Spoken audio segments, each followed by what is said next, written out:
Welcome to the Strength for the Day podcast, hosted by Pastor Dennis Fountain of Moses Lake, Washington. Each of us need encouragement and hope for everyday life, and we hope that you will find that strength with us as we study God's Word. Let's dive right in and find strength for the day. Welcome back to Strength for the Day, and I am here with the one and only esteemed Pastor Dr. Dennis Fountain.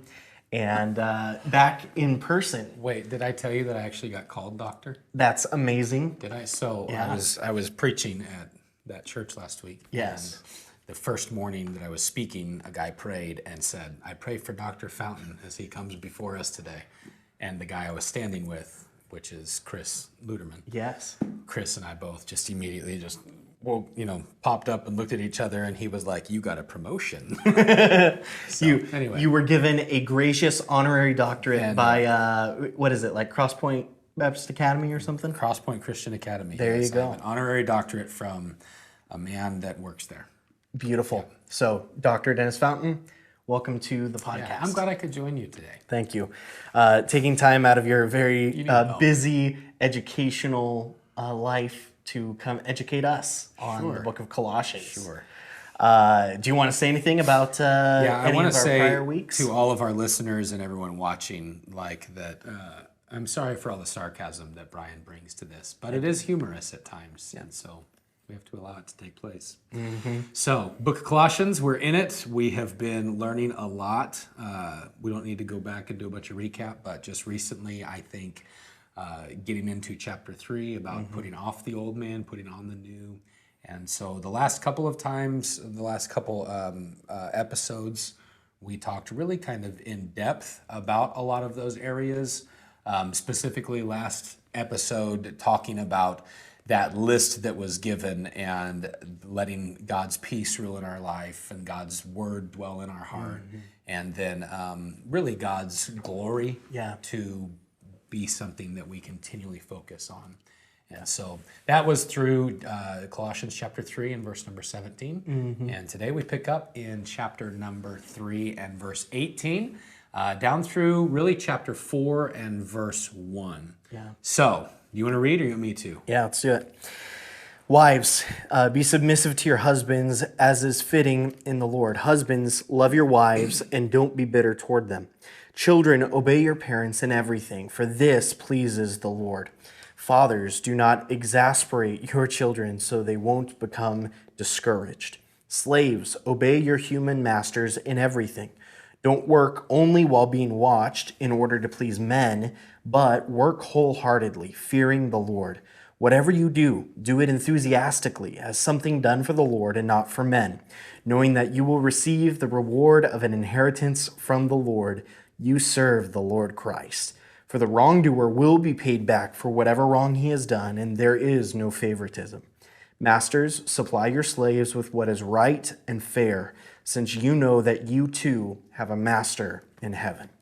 Yep, it's a great passage. So I will say this and then throw it to you and let you say some things that I think for our listeners and really for us, when you look at the book of Colossians, again, Paul is writing about what we have in Christ. Mm-hmm. And I think when you get into chapter number 3, he's writing about all of the changes that take place in our life, internally, in our thoughts, in how we execute life and our actions. Mm-hmm. And when you come to Colossians chapter 3, verse 18, down through chapter 4, verse number 1, it's about in my mind, it's all of the external relationships. Like, hey, God has come into your life to change all of your external relationships, from your family to your work to whatever you do.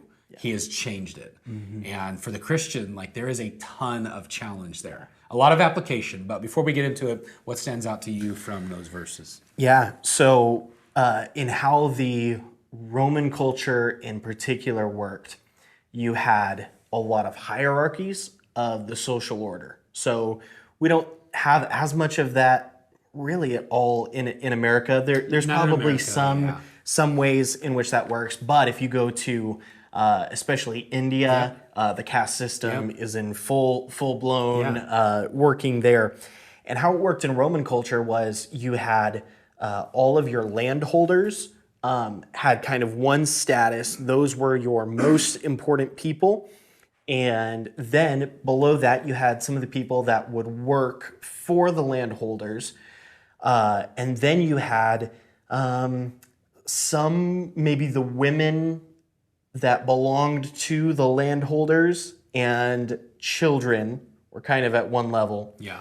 Then you had women that worked for, basically just your regular everyday crop worker, Yeah. farmer person, not a landholder. And then below that, then you had your slaves. Yeah. So Paul has gone through and he's talked about, okay, here are all of your relationships with other Christians. Yep. Here's your relationship with other people. And then he dives into, okay, you've got this caste system that's going on in Roman culture that you're living in. Here's how the gospel, here's how, from the beginning of the chapter, the coming Messiah, the anointed one, the Lord, he's coming. Here's how his rule should influence how you live in that social order. And he kind of turns everything upside down. So women at this point were basically property, could be sold. Yeah. However you would treat an animal that belonged to you, that was how you treated women. Right. And to that, he says, husbands, love your wives. Right. And the specific action, the word agape, often used of God's love for us, also used in the book of 1 John, of how people love their sin or how people love the world. It is a active love. It is a love that does. And so he says, husbands, like, you need to, if you will, sacrifice. You need to do specific actions of love towards your wives. And he tells them, don't be bitter toward them. And Pastor and I were talking right before this, and he mentioned some great thoughts, one of which was, in essence, a lot of times as men, we can tend to bottle some things up, and we can harbor resentment that will occasionally lash out in either words or sometimes actions. And so Paul here is encouraging men like, hey, love your wives genuinely, an active love, not just, I want you to feel warm and fuzzy about them, but that warm and fuzzy feeling should do something for your wives. Paul would also tell us in kind of the parallel passage in Ephesians 5, your love should result in you loving your wife as Christ loved the church and gave himself for it. You wouldn't give yourself for a donkey or whatever animal back in the day. And so here he's elevating women to this place of, hey, these are people with real import and worth. And he tells the wives in verse 18, wives, be submissive to your husbands as is fitting in the Lord. And the word here is what would be used in the military of a person of lower rank would submit to their ranking officer. And I think it's really important to note, I read this one quote, I think it was by Warren Wiersbe, mentioned anyone that's been in the military would tell you that your submission or your being obedient to the mission of your superior officer is not because of superior intelligence or worth. It's by rank of, or by position of their rank. Yeah. And for those that are wives, God is not saying, hey, you are less important, so you need to obey. He's saying, be submissive, have their mission be your mission because of kind of how God has set the order of the home. Yeah, it's not. Can you speak to that? Well, I'd say it's not about inferiority or superiority. Mm-hmm. It's not even about subjugation. Yes. It's about understanding the roles that God has us in for fulfillment. Yeah. So most, and I've preached at this at our church, so you can go online and find some of those messages. Actually, the message from Colossians, I speak heavily into that from the year 2018. But a lot of our culture, okay, so I don't want to get off topic. So we're talking about how Jesus, how Christ changes our relationships, and so it's going to change our home. That's what we're looking at first. Mm-hmm.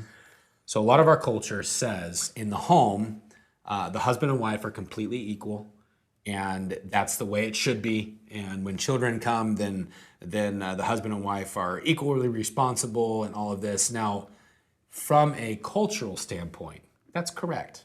Hannah and I have been married now almost 20 years. Like she's an equal in the home. But from a biblical standpoint, she knows that God's role is for me as the husband to lead. Ultimately, I'm going to give an answer for that. Now, as a husband, I know that. So here's where wisdom comes in.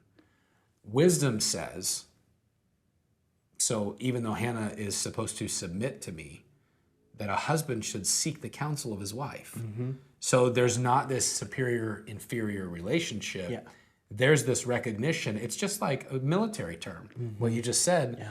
On mission, like the general, the commander, like, yeah, he gave us this order, and I disagree with the order maybe, but because we're in the mission together, I see how that could help me or help us. And so it's not, we're doing two separate missions. Yeah. We're in this together. And it's not about one person being better than the other. And I think a lot of men take this verse out of context and run with it to be a jerk to their wives. But I think also a lot of women take this out of context to say, well, see, look, the Bible is saying that I'm less. No. That's actually, the Bible elevates the role of women so much. And you spoke very well to that a second ago in talking about the slaves. I mean, the ground is level at the cross. We hear that all the time. So I think it's just understanding within the marriage, like God has some roles, but it's all about fulfillment. It's about, like, I will be most fulfilled as a husband when I am loving my wife selflessly. Yeah. And I can say after almost 20 years, the times in our marriage that we were the healthiest is the times when I understood my spot in that. Yeah. And I think Hannah would say the same. She's not here to speak for herself, so I won't speak for her. Yeah. But the times when, our marriage is most fulfilled is when we're fulfilling the roles that God has for us. Yeah. And so that's where, understanding and kind of getting back to the topic then, that the relationship with Jesus is supposed to change that. It changes our approach. Yeah. And then he continues, Paul does here in Colossians, talking about fathers and parenting. Children, obey your parents in all things, for this is well-pleasing to the Lord. Fathers, don't provoke your children lest they become discouraged. Like, it's supposed to change how we parent. Yes. Right? So Roman culture, right? Roman culture was just kind of like, children are property. Yeah. You smart off, I beat you up. Like, I'll sell you. There's no relationship. Yep. But in Christ, there is relationship. Yes. And we as parents, and I like that verse, not provoking your children, lest they become discouraged. I think I have a list of things that fathers do to provoke their children to anger, to wrath, to frustration. The biggest one that stands out in my head is inconsistency. Yeah. Any parent will provoke children to anger, frustration by inconsistency. Yeah. And so Jesus brings consistency into our life. Yeah. So I could just keep going. So why don't you jump in and give some thoughts? Yeah. I just want to highlight for that one family section before we go into some of the work relationships that Jesus did model in every way all of these things. So the wives being submissive, we can read in 1 Corinthians and in many other places how Jesus submitted to the will of the Father. That the other illustration I heard about was like with a football team. The quarterback is giving the direction. He is leading the team. That doesn't mean that he's more important or more skilled or more athletic or anything than the wide receiver. Yeah. But when he gives the order and says, okay, team, here's what we're going to do, the wide receiver can either say, I'm going to run my own route and not going to listen to what he's saying, or I can go together. Yeah. And so Jesus fulfilled the role of God the Son. Yeah. And he listened to what the Father said and obeyed and submitted to him. I think even of his prayer in the Garden of Gethsemane, not my will, but thine. Yeah. That there was that. With husbands loving their wives, you can read over in Ephesians 5 again, with Christ loving the church. And that was the example of how husbands are to love their wives. Children obeying their parents, that Jesus obeyed everything that the Father had him do. Fathers not exasperating, not provoking their children. That Jesus did that with us, that he didn't discourage us from a relationship with him. Instead, he brought us in, and he has throughout all the circumstances of our life, loved us and brought us into that relationship. Yep. So I do think Jesus illustrates for these. If you want to know, okay, what does it look like to submit? Look what Jesus did. Yeah. If you want to know what it looks like to obey, look what Jesus did. That's a really good thought. And that will give us our marching orders. Then lastly, verses 22 through chapter 4 and verse 1, we have, again, a very different kind of world than we have today. Yeah. And I want to specify a different world than slavery as we think about it in American times. Right. A very different thing that was not based on race.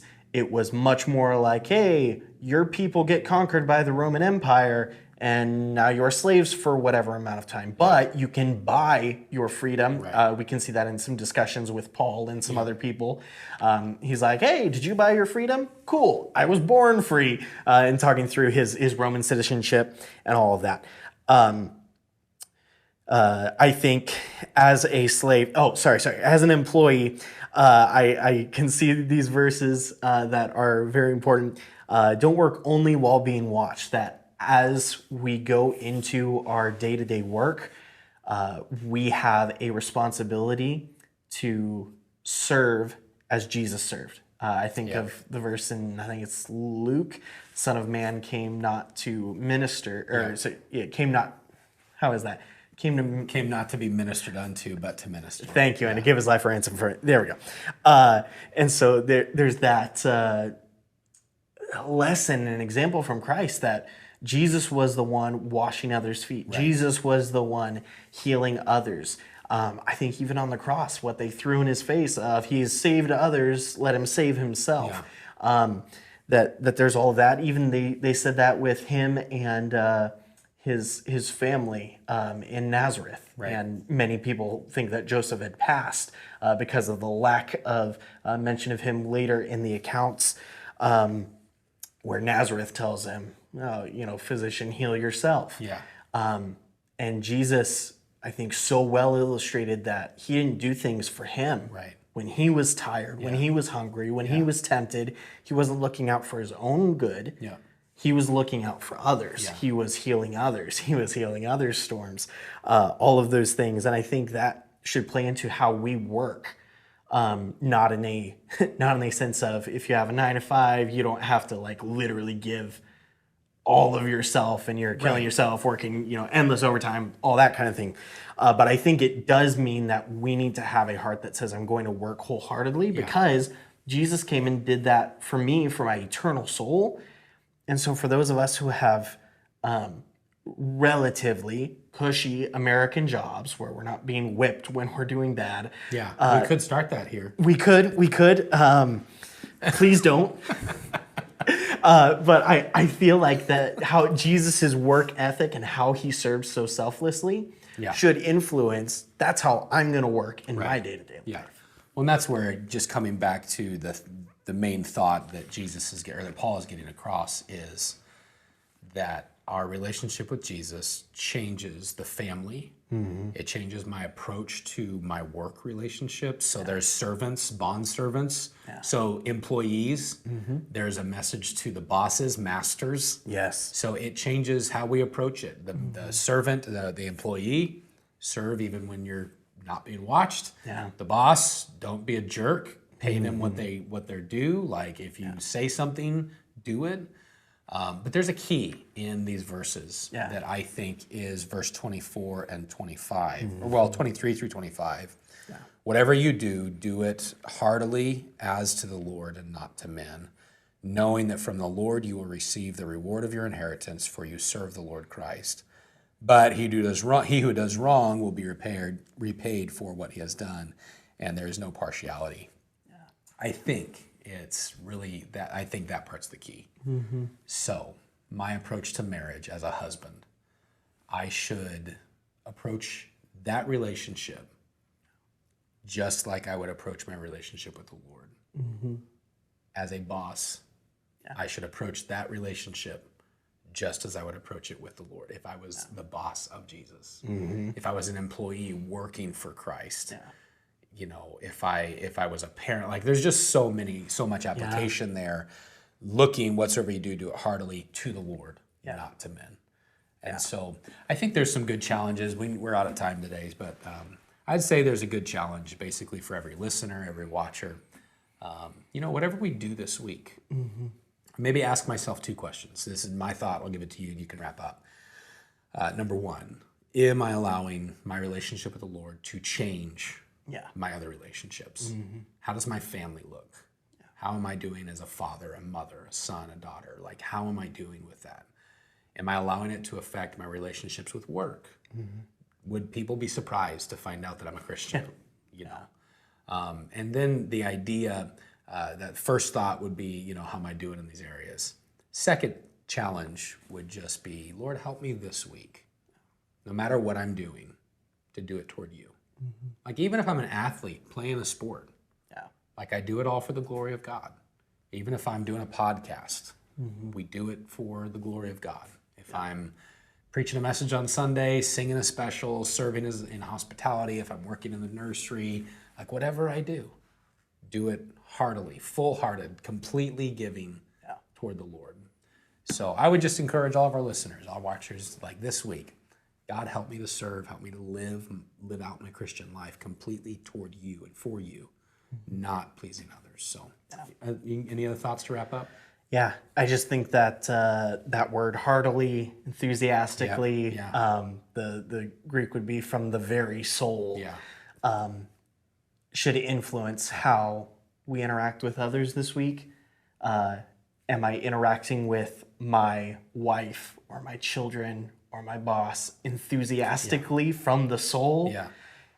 Because that's how Jesus treated me. Is he went after me with everything of his, and so I ought to have that same love and purpose in my soul for my human relationships. So that's good. Thanks so much for tuning in, and next week we tune into chapter 4, and I think verses 2 through 6, if I remember correctly, and know that it'll be very good. And then we have maybe 1 or 2 episodes after that left in Colossians, so you got to tune in and find out where we're going next. And those last 2 episodes are awesome. Yes. There's a bunch of names in Colossians 4 that I just love it. I love the study. So. All right. Thank you for tuning in, and see you next week. Have a great day.